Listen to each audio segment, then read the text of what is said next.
stopped to eat, to set up the food chain for everybody, there would be kids around, and I mean boys your age and younger.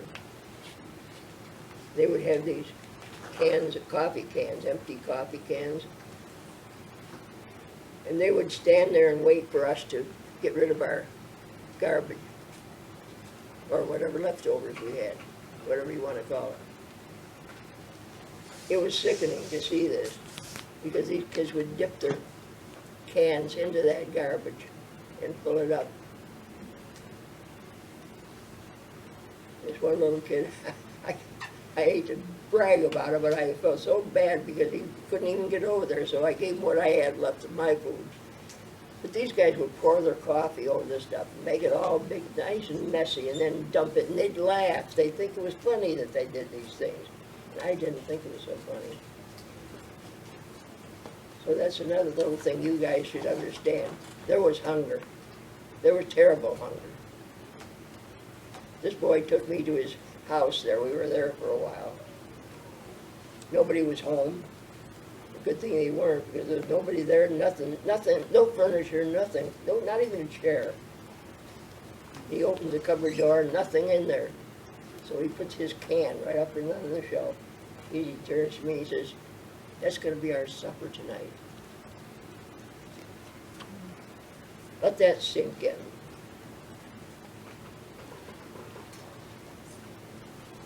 We set up in a valley not too far from there. And now this may be not in the same sequence because they had already gone past. But this sequence here, we had set up our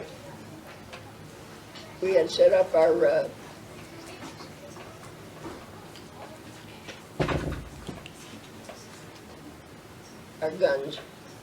I'm trying to come up with a word, but anyway. Placed here, here, here, and there, and I'm right here in the center here, because I'm not one of the gunners. I'm there to assist, help out in any way. But in the meantime, our staff sergeant had gone for supplies, for socks, because we hadn't changed our socks in over a month.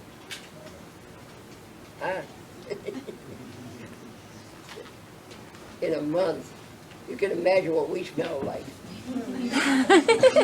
Well, one at a time we would go down, and because he was right in that center too, and we knew that they could view us. There was a spotter up there that had seen where we were, and he's standing there.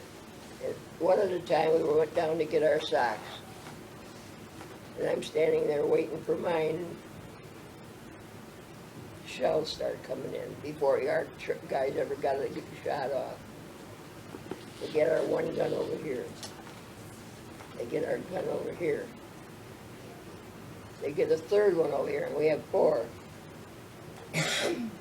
I says, "Hey, we're in the center of this thing." I said to the sergeant, "I'm getting out of here." No. He says, "You dive under my Jeep, and I'll dive under the trailer." And I just broke my... "I'll dive under the trailer. You drive under the trailer," he says. No, I'm not staying here. I says, "I'm getting out of here." And I tore off for the farmhouse that was sitting way back on the side of the hill and dove under the porch. Then there's an explosion on the other side of the building. They knew where we were. Then I hear somebody hollering, "Medic, medic." They bring him up on a gurney, laid him down alongside of me. And he looked me in the eyes, and he thought, "You were sure lucky." His leg was just one mass of blood and wide open right to the bone. And he couldn't talk, he couldn't speak, but you could tell in his eyes, Boy, you were lucky. I was. God was with me that trip.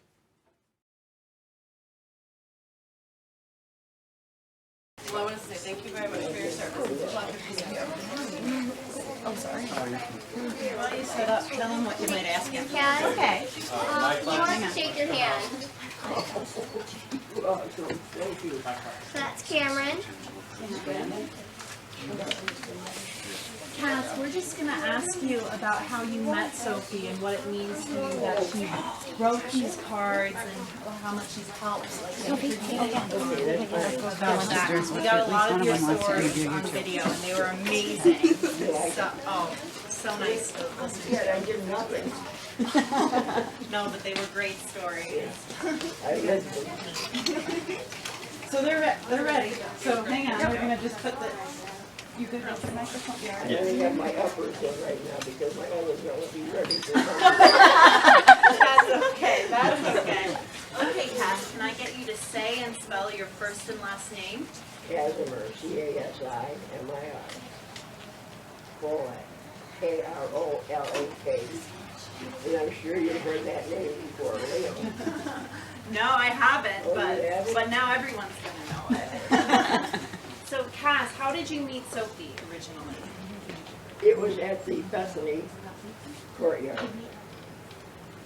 It was, what day was that? Sophie, talk to him. November. Together. It was in November, beginning of November. It was in November. She was there with the girls showing how they made the cards to send overseas to the servicemen. And the fact that she had over 9,000 of them sent over there. You must know that story. We ended up having over 13,000. 13,000, how's that, huh? Anyway, she hears me talking to her father. And we're discussing the fact, that I had been in the service. And her eyes lit up like a serviceman. I don't know why she got so excited, but she came running over, threw her arms around me and gave me a kiss on the cheek that you should have seen. Well, I have a picture of it in my apartment. And it was amazing. So that's how I met her. Since then, they've been visiting me a lot, her mother and I, and Sophie and her father too. They've been visiting me every Sunday afternoon. It's really nice.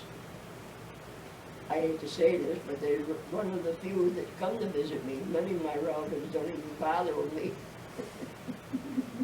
Maybe they don't like me. No. How could someone not like you? Yes. So, how does it make you feel that someone Sophie's age has Oh, God, done all of this It for was the military? fantastic. I couldn't believe it. How could this young girl like this old man? And that's what I was, an old man, 91, my God. Wow. And Sophie, how has it been for you to meet someone like Cass? I mean, such a huge age difference, but you're such good friends now. Well, I don't like to focus on the age difference. I like to focus that he is such a nice person, and he also has great stories to tell, and I'm really glad he got to share it with the class today, and it makes me feel great. Great. And you guys still keep in touch every Sunday afternoon? You get together? Yes. They come up to my room, and I, about an hour or so, an hour and a half, 2 hours. Yeah. Sometimes 3. 4 hours. I have to chase them out when it gets dinner time.